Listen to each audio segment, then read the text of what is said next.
Hi, welcome to another episode of Uptown Top Ranking, and today we'll be discussing the new Demon Slayer movie, The Infinity Castle, Part 1. So, overall, I really liked this movie. I thought it was quite good. Personally, I would give it like a 9 out of 10. I saw it twice, and each time I saw it, I was like, I felt like the second time I saw it, it just really solidified like this is actually a really good movie. I think the first time I saw it, I didn't realize how long it was going to be, so I was kind of shocked that we was up in there for almost 3 hours. But seeing it the second time, it just it flew by much faster. My only biggest complaint is all them flashbacks. They knew they were wrong for all of them flashbacks every 5 seconds, but we'll get there. So the movie opens up where, the end of the last season, Kagaya, they blew Muzan up. They was tired of being messed around, so they blew Muzan up. What he said, from what they had written down, he said he was tired of being messed around. He was looking for you, and he was gonna blow you the up.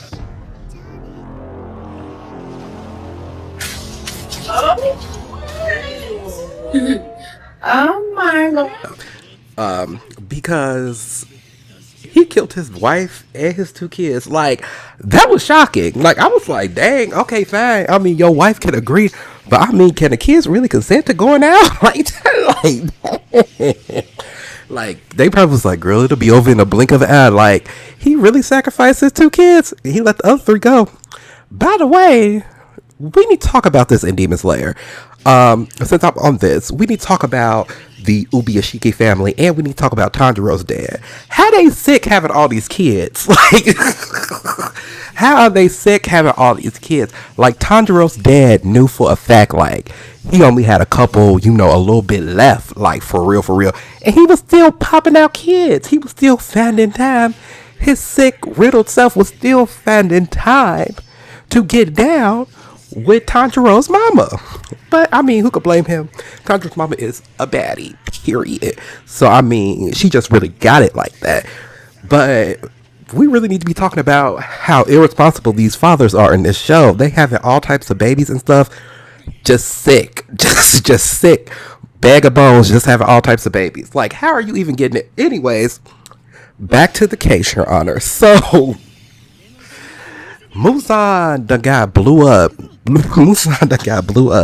And everybody come in. He suck them all into the Infinity Castle. And like, I know about the manga, like how it ends and everything, but we're not going to spoil any of that. We're just going to talk about this movie and what went on in this movie, and not how it pertains to the next one and the ones after that. But I was a little bit. I felt like I like Tamio, but like at the same time, I'm like, I don't know. I mean, to my people that have seen the manga, I'm just like her in this little potion. I'm like, it kind of kills it for me, because I just feel like, why can't we just like why can't we just see Muzan at his fullest? Like, we never got to see Muzan just be, like, full on power. So she done poisoned this man, and but like, she's getting ate up. She talk about somebody come quick. I said, girl, you about to die, right? Ain't nobody, like, no shade to Tamiya, but girl, you're about to die. Like, ain't nobody coming to help you. So like, I was like, girl, it's over for you, honey. So everybody's running through this little castle or whatever. We see Tengen and Rengoku protecting Kagaya's children. So happy to see Tengen. Oh, I'm talking morning, noon, night, all night. He wouldn't need to otherwise when I'm done with him. Period. Oh, and then Rengoku's dad then came out to play, talking about something. Yeah, I could do all I can to protect them. I was like, period. Have a shot or two. No, I'm just playing. Just stay away from the drugs. I took over. And they done got all these birds flying around, mapping out this castle. I'm like, it's gonna take y'all forever and a year. It's called the Infinity Castle. Like, it goes on forever. But they all looking for Muzan, so everybody running. They just running through. They just running through. Like they just checking everywhere, hide and go seek, checking everywhere, up, down, all around. We get like a couple of cute moments, you know. It's with meets Ree and Open Eye. They are so cute. They really warm my heart. Ugh, I just want them to be together forever. Anyways, but it was, you know, we get a little cute little moment. That was really nothing to talk about, really, with that part, you know. And then also, side note, I was really, before we get into the major fights, I was actually really happy to see the little underlings, the peons. No shade. I was happy to see the peons get a little bit of something. You know what I'm saying? I was happy to see, you know. But they are shady for having that boy do water wheel. And his name is escaping me right now. But anyways, I was happy they let him get a little moment with his water wheel, but they were very shady for not giving him no water features. You know how when Giyu slash through the water slashes, you see water. They gave him nothing. They gave him some blue fog. Like they were bogus for that. That was a little shady. It was funny, but it was very shady.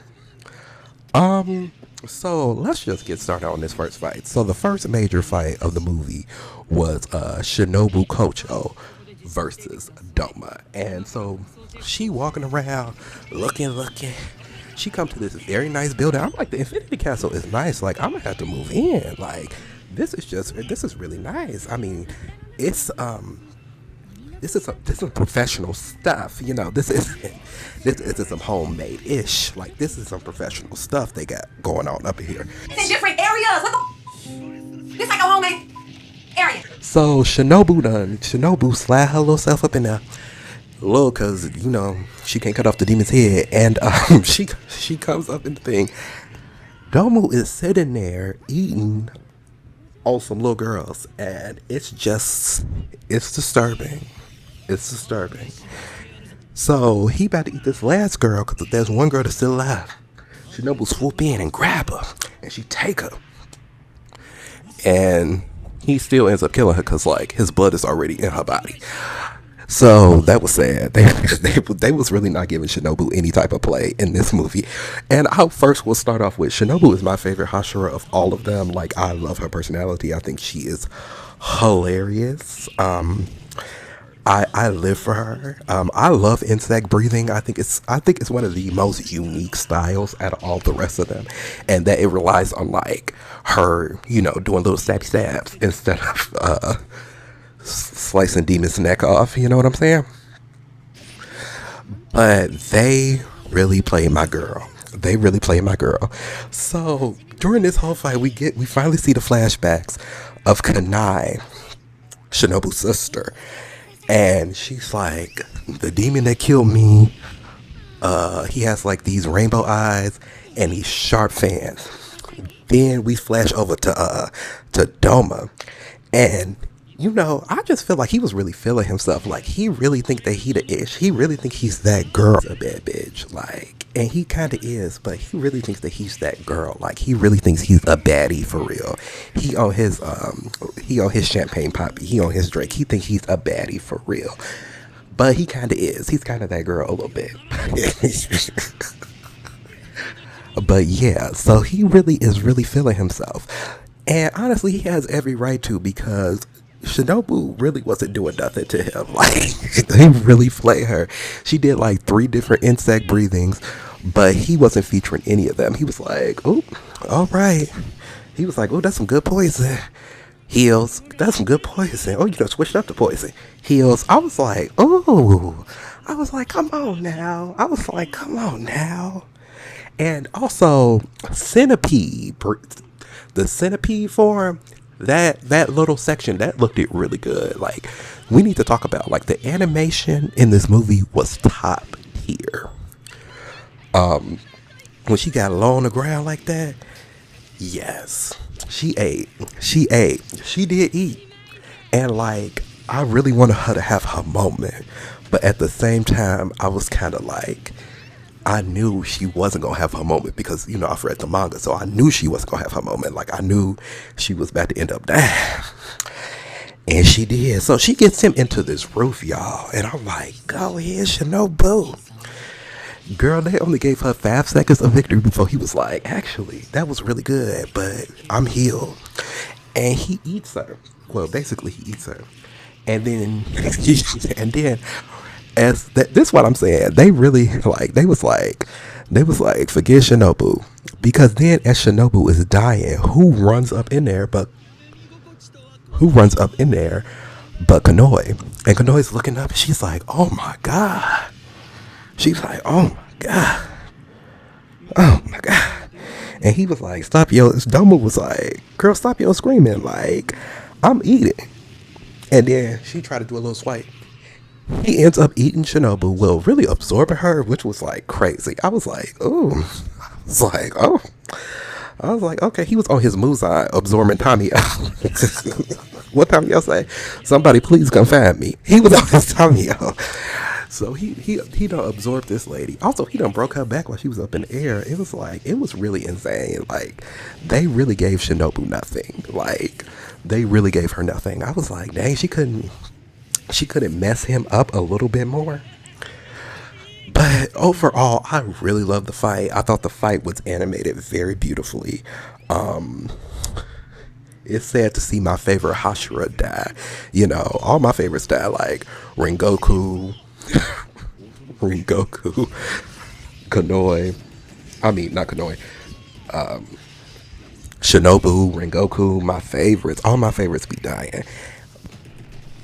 So, anyways, after this fight, we moved to the other side of the castle, and Zenitsu, he just threw himself down. He said, "Woo," and he just falling, and some way, somehow, he ends up finding Kagaku because he's looking for Kagaku because his master, both they master and sensei, done committed seppuku because Kagaku became a demon. Now, this was a good fight, but this fight had way too many flashbacks. This was one of the fights that did have way too many flashbacks, where I felt like the flashbacks in the Shinobu fight felt pertinent to what was going on. Like Shinobu talking about how she couldn't cut the demon's neck off, and like it built more tension. I just felt like they was just showing us a little too much. Like, y'all could have did this during the Hashira training arc. Yeah, they gave us some of this backstory back then. They showing us that he was mean. He used to beat Zenitsu up, and he really never respected Zenitsu. But they both dumb because no shade. They both dumb because Zenitsu can only do the first form, and Kagaku can only do form 2 through 6. So I'm like, how can you do all the other forms, but you couldn't do the basic first form, which is just like pulling your sword out, like. So Zenitsu is mad, and Kagaku is like, "I really don't care. Like, yeah, I'm a demon, but like, this is what I had to do." And honestly, I don't blame him for becoming a demon because if Koko Shibo with all his 6 of his eyes walked up to me and told me I better drink every single drop of blood, I would have peed, okay? I would have drank every single drop. Like, I would have became a demon. Like, that is scary. Like, but I mean, Zenitsu was not that understanding. He was not really that understanding about that. So, I thought this was a good fight. Once again, it did have too many flashbacks. And I also feel like Zenitsu really didn't get messed up enough for me. I was like, Kagaku kind of sucked. Like, he got like one good lightning move in. I'm like, you got 5 different techniques. This boy only got 1 different technique, and you can't get a lick in for real. Like, I felt like Zenitsu really should have got messed up, and then they was trying to overplay it to me afterwards. Yoshiro was trying to overplay it, like he really was messed up. But I was like, he only got burnt a couple of times. I'm like, they like. They messed Shinobu up. Like, Shinobu got her clothes cut up. She got, like, he broke her back. Like, all types of stuff. I'm like, they could have messed Zenitsu up a little bit. Because I felt like Kagaku really didn't get to show his real, like, power. They was like, well, if If you would have caught him a year later, you would have died. And I'm like, I don't think so, because he couldn't even get one hit in, and this boy only know one form. Like, it was really shameful of Kagaku. But I liked the fight. I thought the fight looked great. I really loved the Kagaku, like the Black Lightning. I think that is really cool. Yeah, I thought that was really cool. And the fight ends with Zenitsu falling, and he like, guess what? I'm about to show you my new seventh form. And basically, the seventh form looked just like the first form. No shade, no shade to him. The seventh form looked just like the first form, and Kagaku is so incompetent. Like, no shade to him, but he's so incompetent. He's like, I didn't even see that coming. I was like, you had all day to see that coming. He was coming right at you, like literally right at you in a straight line, like. Really? Talk about it was. I just didn't see it. So then Kagaku falling to his death. But he's like, yes, I'm not gonna die alone because this piece of trash and that's who's gonna die. But then Yoshiro swoops in to save the day, and Kagaku dies alone. And I actually feel bad for Kagaku a little bit because like he really didn't choose this lifestyle. He really didn't choose this lifestyle. Even though wasn't that him that did the snitching? Wasn't it him that did the snitching on the yes, Guillaume? He did the snitching on Guillaume. So I mean, we really feel that bad for him because like he been evil his whole life for real. he been bound down to demons his whole life. Like, so I mean, I guess we really can't feel that bad for him. But I did. Like, he really didn't choose this lifestyle. Like, Coco Shippo said, you better drink. And also, how do you even run into Coco Shippo? Like, how did he, like, I want to know how that even came about. Like, that should have, also, going back, side note, looking at, the early season of Demon Slayer, like, don't y'all miss when animes had 25 episode seasons? Now, they're trying to normalize 8 episodes. We had it all. We really used to have it all, didn't we? So meanwhile, Nezuko on the floor, who in there hollering because Tamio gave her a potion to restore her humanity, and Urukodaki is watching over her, and he's like, I don't know if it's working. I feel like Nezuko's voice actress just has the easiest job ever. Like, she really ain't got to do much. Like, she really ain't got to do much. She just got to. So, get your bag, Nezuko's voice actress. Get your bag. So, the last fight is Akaza, Tanjiro, and Giyu. And this fight looked incredible. This was also why I was like, I need to move into the Infinity Castle because this is nice. This is nice. So they fight at Akaza, and during the fight, Giyu does unlock his demon mark. Hey, honestly, this fight was the best fight, but you could tell it was the best fight because they put the most energy into this fight. Like, they was everywhere. They was fighting upstairs, downstairs, in a room, out of room, on top of buildings. Like, they were fighting everywhere. There was waterfalls coming out of the place. Like, really, really good. Yeah, it was a really good fight. The only my biggest complaint was there was a little bit of too much flashbacks. Like, there was a little bit of it was a little too flashbacky. Like, this was because they kind of drug this one out a little bit. So we seeing Tanjiro going back in the day, thinking about his dad, who once again is irresponsible for having all them kids knowing he was about to die. We go back and we see him like, Dad, don't you get tired doing the Hino Kami Kakara? Like, don't you be getting tired? And Tanjiro's dad was like, well, no, I don't, because I know how to breathe, and I eliminate all that excess motion. Which, long story short, he basically a bear's coming through, and y'all saw the movie. The bear's coming, and he teaches Tanjiro how to basically eliminate excess motion and enter the state called the transparent world, where you don't where it's like a selfless state, giving you a heightened like perception of the world around you, of your opponent. And it's also like a state where it eliminates like your fighting spirit, because that's what Tanjiro was struggling with Akaza, because his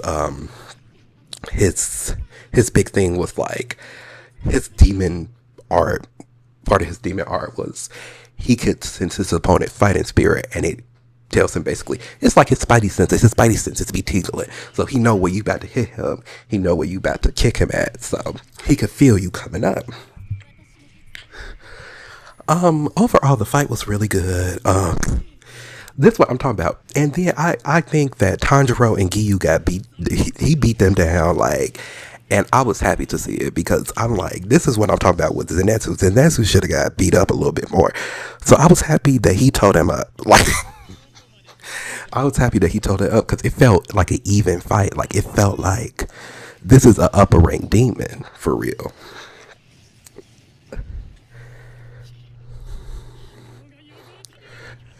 So, long story short, and once again, props to Giyu for unlocking his demon mark. He really ate that up. So, long story short, one of the dumbest things was when Tanjiro did finally enter the transparent world, and Akaza could not sense him. And he's walking up behind him, about to chop his head off. And then Giyu's like, yes, yes, yes. And then Tanjiro yells, I'm gonna kill you. I was like, oh, why is he messing up our lives? Why is he messing up our lives? Like, we almost had it, Tanjiro. But he ends up killing him anyway. Now, this is what I really want to talk about. So, I actually hated Akaza because he killed Rengoku. So, I have been holding a grudge. And when I first, read this back, when I read the manga, I was like, y'all cannot trick me. You cannot trick me. You're not going to get me to fall for the Akaza propaganda. Like, y'all not going to get me to feel sorry for him. Y'all not going to get me. And this backstory is so sad. Like, it really tugs on your heartstrings. And honestly, it redeemed him for me. Like, he's one of my favorites now. Like, he's one of my favorites. And it's sad he had to go to hell, but he did kill all them people. So, I mean, he did kill all them people. I think the most touching part was when he was taking care of that girl. And he finally nursed her back to health. And they're walking to see the fireworks. And she says, that day I was crying when you told me about the fireworks. And he was like, yeah. She was like, you told me we could go see them next year. So you thought I would be alive next year and the year after that. She was like, everybody else had gave up on me, but you believed that I would make it. And did they kiss? Wait, did they kiss? And then it was real sweet, and the fireworks went off in the background. And yeah. Really good stuff.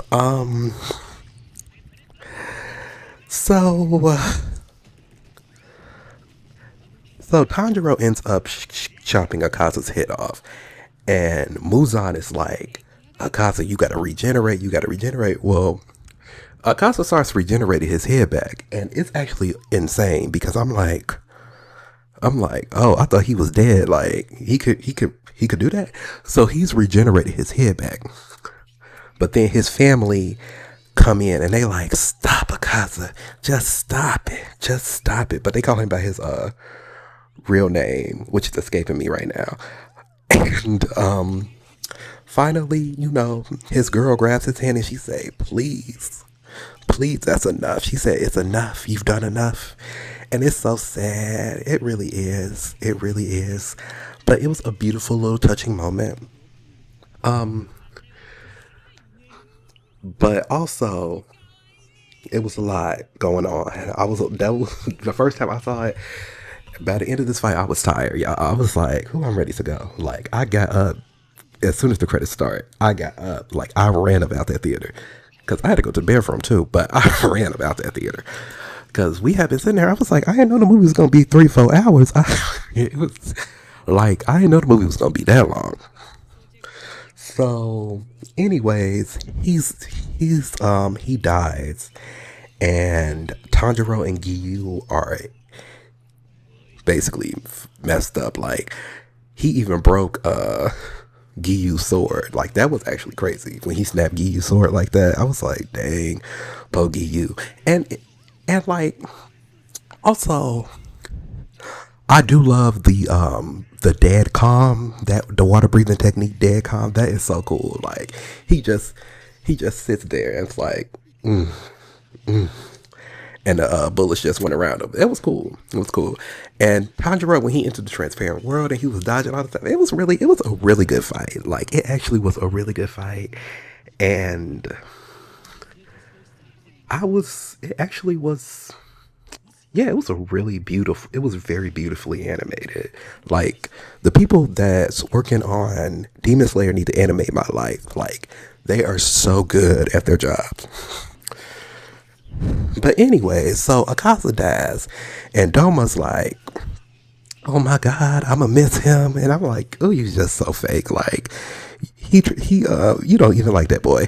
Then Kokoshiba was like, "Dang, I can't believe that he died before he reached his true full potential. He was supposed to defeat me." Then he cuts down all the pillars. I'm like, y'all messing up this Infinity Castle. Like, don't be messing up this Infinity Castle like this.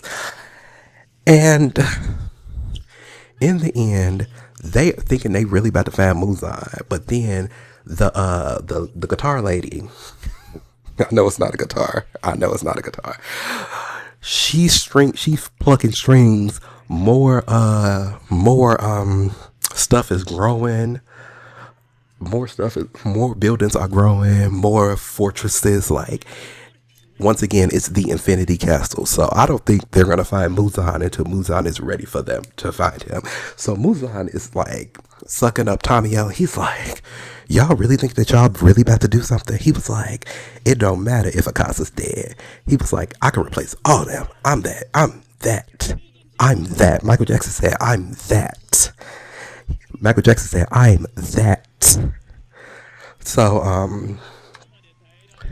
So basically that's how the movie ends. And Muzan is like, I'm going to recover from whatever Tamio done put on me, and I'm gonna kill all y'all before the sun come up.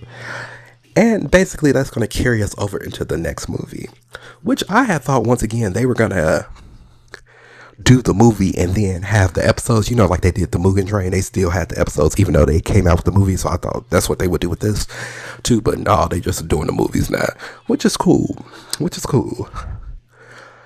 Which makes sense for these, you know. But overall, I really like the movie. But my only thing about this is I kind of did hate that this was how the story, like the big battle happened like this, because I would have rather like seen them fight more of the demons one-on-one, like, and like go up the ladder before like the big war. But I mean, it's cool. The writer was probably tired. They probably was like, we need to get the story over with. So overall, I'll give it a 9 out of 10. I was very pleased. Hopefully the next movie don't have all these flashbacks.